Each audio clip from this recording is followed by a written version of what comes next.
You thought it was just you, that something about you was too much or not enough, that maybe you misunderstood the connection, misread the signs, or held on too tightly to something that was never there. But what if you were simply next in a long line of ghosts? What if the love you offered was never the problem, only a mirror that revealed more than they could bear? It always begins the same. They appear cautious but intrigued, guarded but drawn to your warmth. You feel like you're slowly earning your place in their world, cracking open a door they never let anyone through. You tell yourself this is special, maybe even rare. And then, the shift. The distance grows like a storm on the horizon. Conversations feel hollow. Affection becomes obligation. You can feel them retreating, even as they're right in front of you. And eventually, they vanish. They don't just leave. They disassemble the connection piece by piece, until it feels like you were never really there. But this wasn't about you. It was about the pattern. And here's the truth that no one tells you. You're not the first, and you won't be the last. Avoidantly attached people repeat the same emotional choreography over and over, almost ritualistically. A magnetic pull toward intimacy, followed by an overwhelming fear of what closeness reveals. They seek connection, but once it arrives, it threatens the very armor they've built their identity around. So they do what they've always done. They run. Not from you, but from what you represent.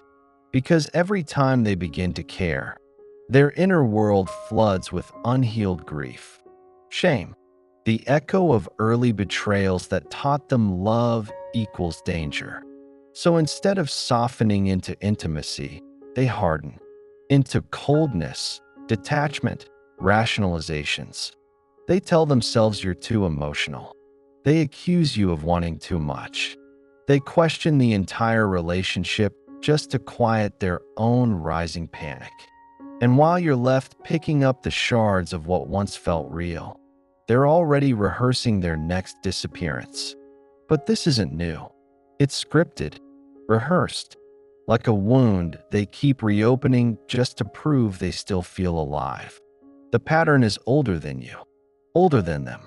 And unless they confront the shadow driving it, they will repeat it again and again and again. So the real question isn't, why did they leave me? The real question is, why do they always leave? Just when it's real. At first glance, the avoidant looks calm, almost emotionally self-sufficient. They pride themselves on control, on composure, on never needing too much.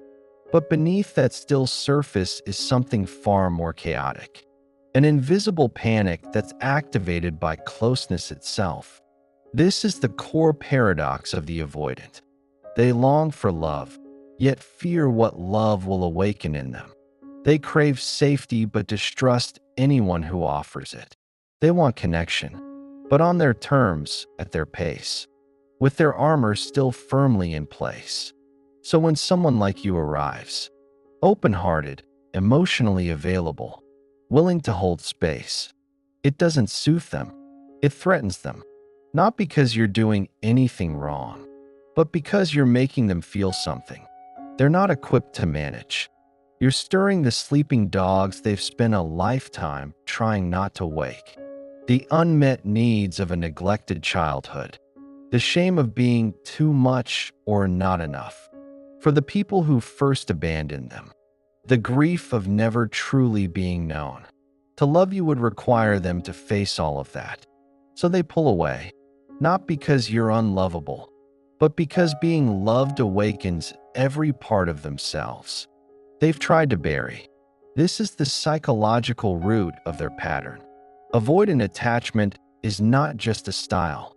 It's a defense, a survival strategy, formed in early relationships, where vulnerability was punished, ignored, or misunderstood. In those early years, they learned one thing. It's safer to rely on no one but yourself. So now, even as adults, they flinch at consistency. They get overwhelmed when you see them too clearly, too lovingly, because your presence threatens their self-concept. The quiet lie that they're fine on their own, that they don't need anyone, that they're stronger without feelings. This isn't arrogance. It's fear. Deep in the psyche of the avoidant lives a child who reached for affection and didn't get it, who expressed emotion and was shamed or ignored or met with silence. So they hardened. They learned to meet emotional needs with self-abandonment. And that wound became the pattern. But it doesn't stop there, because this isn't just psychological. It's philosophical. The avoidant has a belief system, even if they're not conscious of it. A worldview shaped by early disappointment and sustained by emotional isolation. That belief system whispers, love makes you weak. If they get too close, they'll see the real you, and they'll leave. The moment you need someone, they'll have power over you. Freedom means emotional distance. So they build a life around avoidance. They keep conversations surface level. They're allergic to emotional demands. They feel most alive when things are slightly out of reach, when the relationship stays in that intoxicating space between intimacy and detachment. And here's the kicker. They believe this makes them strong. They confuse emotional repression with maturity, detachment with clarity, independence with healing. But true strength is the ability to remain open, to feel, even when it's uncomfortable, to stay present with another human being, especially when vulnerability is required. And the tragedy is, they don't know they're repeating anything. To them, each relationship feels new, each retreat justified. But it's not new. It's not different. It's a loop, a cycle, a wound disguised as a personality. And you're just the latest stop on a journey. They won't finish until they confront themselves. But the story doesn't end with them disappearing, because patterns always leave behind consequences. Some seen, some invisible. And whether they admit it or not, something in them always remembers. You might think they've forgotten you, that the silence means closure, that their detachment is proof of how little it mattered. But emotional distance does not equal emotional absence. And what avoidance won't say is this: they're haunted, not by you, but by what you reflected back at them. Because even if you were not the first, even if this pattern has played out a dozen times, you still touch something real. And no amount of avoidance, distraction, or rationalization can erase that. Here's what happens in the quiet aftermath. At first, they feel relief. Their nervous system calms the moment they pull away. No more vulnerability. No more emotional responsibility. They feel back in control. It feels safe. But that safety is short-lived, because it's not peace. It's numbness. And when the numbness fades, the weight returns. Not all at once, but in fragments. Your laugh in a dream, a song you played, a memory they didn't expect to hold meaning. They tell themselves it's just nostalgia, just the mind replaying noise. But something in them lingers there, longer than they'll ever admit. And this is where the real suffering begins. Because avoidants don't grieve during the relationship. They grieve in hindsight. They replay things in silence. They analyze what they couldn't tolerate in real time. They feel only when it's too late to act on it. That's the cost of emotional detachment. You get your distance, but you also get regret. You see, every time they repeat the pattern, pull away, disappear, start fresh, they reinforce the very loneliness they're trying to avoid. They create their own isolation, and then blame love for being the problem. But love wasn't the problem. You weren't the problem. The problem was their inability to receive what they've never allowed themselves to want. And over time, this leaves scars. It becomes harder for them to feel truly connected, even when they want to. Their relationships become transactional, surface level, filled with plausible deniability. I never promised anything. We weren't serious. It just didn't feel right. But underneath those words is a reality they can't speak. They felt everything. They just didn't know what to do with it. And so, the people who once made them feel most alive become ghosts, not because they were forgotten, but because they became too real. That's why the avoidant often revisits the past, through messages they reread in secret, social media scrolls they do at midnight, dreams they can't shake, not to rekindle, but to remember what they never allowed themselves to fully hold, to grieve what they couldn't handle, to wonder what might have happened if they had just stayed. But make no mistake, these consequences aren't always emotional. They show up in their lives in stranger ways, in a lack of long-term depth in their relationships, in the partners they attract who mimic the same emotional distance, in the fear that no one will ever really know them, because they don't let anyone in, and yet they can't escape the longing to be known. This internal split, between craving intimacy and rejecting it, eats away at their peace. It leads to patterns of self-sabotage, even in careers, friendships, and goals. They stall, they withdraw, they chase freedom, only to find emptiness waiting on the other side. And every time they hurt someone who loved them deeply, they lose another mirror, another chance to be seen, another opportunity to grow. You weren't the first, but you were real. And the echo of that realness doesn't fade. It stays, not because they want it to, but because unresolved patterns don't disappear. They evolve into hauntings. And the longer they avoid themselves, the louder those hauntings become. There comes a moment, not loud, not cinematic, when something inside you whispers, enough. Enough of being the mirror that always gets shattered. Enough of shrinking to fit their emotional limitations. Enough of rehearsing your worth in front of someone who cannot receive it. This is the rebellion, but it doesn't look like rage. It doesn't scream. It begins in the quiet, the silence where you once waited for them to return. This time, you don't wait. You don't chase. You don't decode. You don't prove, explain, or beg to be chosen. You choose yourself. Because here's what no one tells you about the avoidance pattern. It survives not just on their distance, but on your pursuit of it. The more you try to rescue them from their walls, the more those walls tighten around you. And that's the turning point, when you realize that you were never powerless. You were just hypnotized, pulled into a pattern where love meant tolerating pain. But real love doesn't ask you to bleed for breadcrumbs. It doesn't punish you for needing connection. It doesn't hide behind silence and call it space. So you stop romanticizing their avoidance. You stop making their coldness a puzzle worth solving. You stop calling the absence mystery and start calling it what it is, emotional unavailability. And you reclaim your energy. Because if you look closely, you'll see the pattern was never really about them. It was about a deeper part of you, the part that believed love had to be earned, that attention had to be chased, that you had to sacrifice your emotional needs to keep someone close. But not anymore. The rebellion is choosing relationships where you don't have to fight to be heard, where vulnerability is met with presence, not panic, where love is reciprocal, not conditional on how little you need.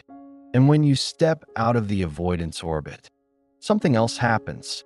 They feel it, not because you made a dramatic exit, but because for the first time, you didn't orbit them. You didn't stay stuck in the gravitational pull of their unresolved fear. You became the one who let go, not out of indifference, but out of self-respect. And nothing unravels their illusion of control more than that. Avoidants often believe they hold the power, that by detaching first, they control the ending. But your detachment carries something theirs never could: wholeness. You're not running. You're not reacting. You're returning to yourself. This is where the cycle ends. Not with revenge, not with their return, but with your refusal to make your love small enough to fit inside their fear. Because you finally understand. You were never too much. You were just too honest in a world that taught them to lie to themselves. You were too emotionally fluent for someone who only spoke in avoidance. And so, you outgrow the role. You leave the stage where you were cast as the overfunctioning one, the clingy one, the dramatic one. And you become the author of boundaries, of clarity, of standards that no longer bend to fit someone else's wounds. Let them run from intimacy. Let them call love pressure. Let them rehearse the same exits they've made a dozen times before. You're not the first. And now, you're not staying. Because your peace is too sacred to sacrifice. And your future is too expansive to anchor it to someone's fear of feeling. This is what breaking the pattern looks like. Not just walking away, but walking forward. Without guilt, without shame, without the need to be remembered. Because healing isn't about proving they lost something. It's about realizing you found something. A version of yourself who refuses to abandon themselves, even when others do. And from that space, the entire story shifts. There's a sobering truth that settles in after the dust of detachment. A moment not of bitterness, but of piercing clarity. You were never seeing them for the first time. You were seeing a pattern, one that began long before you ever met them. One that repeats, not because of fate, but because it hides in their blind spot. They never just abandoned you. They abandoned everyone who came too close. Not because they didn't feel, but because feeling threatened the identity they built on distance. They loved in moments, glimpses of tenderness between walls, but never with consistency. They pulled away not to hurt you, but to protect the illusion that they didn't need anyone. Because needing meant vulnerability, and vulnerability, to them, meant danger. This is the invisible thread running through every relationship they've had. Connection always starts with potential and ends in retreat. Not because their partners were wrong, but because closeness is. You weren't too intense. You weren't asking for too much.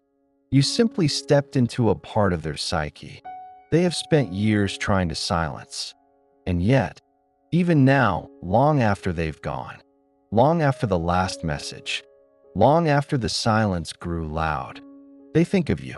Not publicly, not in ways you'll see, but privately, in the stillness where their armor cracks. They remember how deeply you saw them, how your words hit places they tried to forget, how your presence disrupted the detachment they mistook for peace. Because avoidants don't forget the ones who challenged their emotional exile.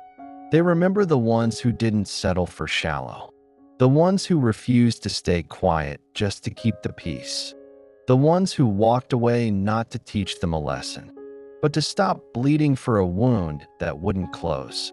And that's the paradox they carry.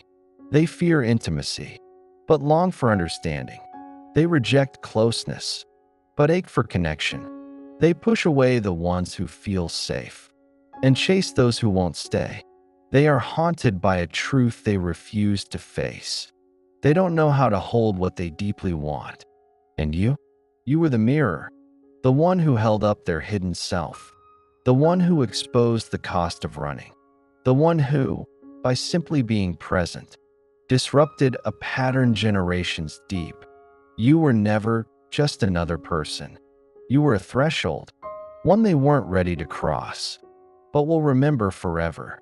That's the truth no avoidance can fully erase. You didn't just touch their life. You touched their pattern, and the pattern felt it. So now, with all this clarity, what do? You stop taking it personally. You stop trying to save them. You stop waiting for their growth to catch up to your capacity. You live. You love freely, openly, without apology. You choose partners who choose back. You create a world where your nervous system doesn't have to guess if it's safe. You become someone who recognizes the signs, not because you're jaded, but because you're wise. And from that space of wisdom, if someone avoids, you let them. You don't chase. You don't cling. You don't try to prove your worth in the shadow of their fear. Because the deepest power is not getting someone to stay. It's knowing you'll be okay if they don't. That's what ends the cycle. That's what breaks the trance. You stop being the exception they finally stay for, and become the standard that no longer accepts half love. And that is liberation. If this message landed deeply, share it. If this pattern feels familiar, reflect on it. If you're ready to break the cycle, begin now. Subscribe for more grounded, psychologically rich insights on relationships, attachment, and emotional healing. Because the ones who see the pattern are the ones who stop repeating it.